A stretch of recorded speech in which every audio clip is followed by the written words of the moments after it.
Excellent. May I ask you, is it right if you are not on this bed because it's in the mirror? It's kind of nice.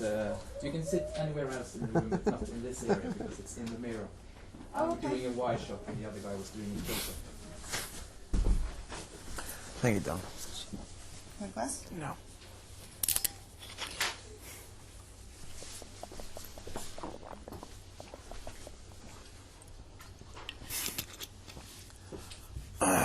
Yeah. Goodbye. Yeah. That's it. So, did you have fun last night? I did. Yeah. It seems like there's much more fun in it now than it used to be. Am I right? Oh, really? I think I've always had as much fun. Yeah. But I'm glad you enjoyed it. Yeah. Is that hard to actually keep up or keep the fun of it? When you Actually, that was the highlight of this last 2 weeks, is the performances. Because otherwise I spend 8 hours talking about me. I'm bored with that, you know? I mean, these promotional tours are grueling. It's one journalist after another, 8 hours a day, 7 days a week. Believe me, it's not fun, you know? But when you have something like last night, where you can go let your hair down for a couple hours and just, you know, play with the guys, which is the point why we're all here anyhow, it's a lot of fun, yeah. Are there ever any questions that you never get? Are there questions that you would like to get that you never get?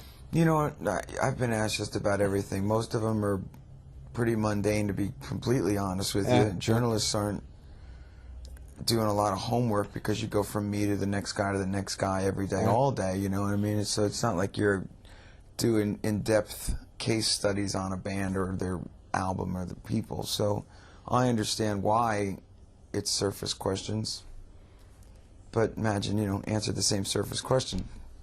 I can imagine, yeah. So, how are you going to celebrate this the next year when you've been in the business for 20 years? It's quite an accomplishment, and to be relevant and to be happy as a band is as far as exceeded our expectations. I don't know that we had any expectations 20 years ago. And in one breath you thought you'd be here forever, and in another you never thought you'd be there for a day, you know. But I think the only thing we're going to do as of this point to mark the anniversary is a box set that will be, for the most part, a collection of outtakes and B-sides and live versions of stuff that will give you an insight to how the albums took shape and why, as opposed to a collection of the albums remastered and packaged for commerce. But it's a nice feeling to know that this tour is going to commemorate that. And still you're on top. That must be quite satisfying, actually, after 20 years. You know, believe me, I've been up and down and up again, so I know the feeling, and we're enjoying the ride. I was looking outside, there were loads of fans outside, and they're really vary from kids to 40-year-old. Is that your... Do you think that's the fan base? Are they that diverse? Yeah. What happened with Crush, unbeknownst to us, was we were crossing generations.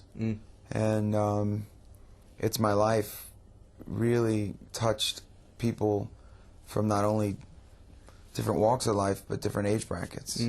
And I never thought of it because, truthfully, it was the most self-indulgent lyric I've ever written. You know, like Frankie said, I did it my way. It was Frank Sinatra talking about making movies and records. Richie fought me tooth and nail, begged me not to let that lyric be. And I said, it makes sense to me. But then people start saying, no, Frankie's me. Frankie's my brother. Frankie's my buddy. It's my life. And I went, oh. But you go, of course it is. Everybody wants to be in control of their own life. So you prove them wrong. What does he say now when it's... Now he gives me a second chance whenever he wants to argue a lyric. What's that like, actually, well, being in the band for so many years, and you've done your solo projects, but still, is that hard, actually? Do you argue, or do they leave you to yourself? No, everything is a healthy debate. It's not arguing in the sense of, you know, throwing things and... You know, that was a Lennon song, that's a McCartney song. When we collaborate, we truly collaborate. There will be a healthy debate back and forth about a point of view, perhaps. Or it doesn't become my story or his story, it becomes our story. but there isn't any drag down, you know, fights over things. And if I want to write a song myself on a record, then, you know, because he didn't get the point of view, then I do.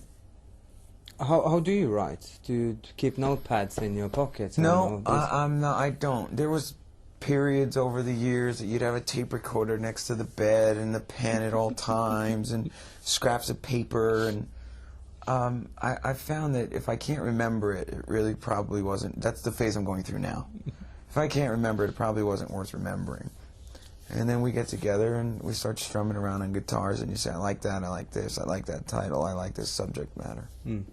But are you that disciplined that you can actually sit down and write a song?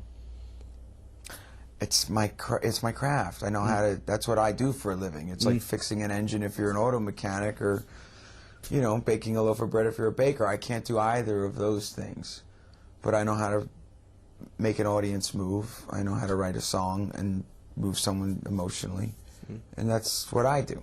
Did you ever have the fear of losing it? Do you ever get writer's block? Sure. Yeah. But you know, at this point, that's going to happen, and you also know because of that, don't worry about it. How do you put together an album like this? We usually write and demo 3 or 4 times during the course of the writing process and building up to the recording, and each batch will be 10 or 12 songs. After 10 or 12 that are completed, you're drained, you're becoming repetitive, so you demo them, then you walk away. We'll come back a few weeks later, 3-4 weeks later, begin the process again, amass 10 or 12, record them, sit on those, and do that 3 or 4 times, and then pick the best and start the recording process, and then usually end up writing 1 or 2 more when we thought we had the 12.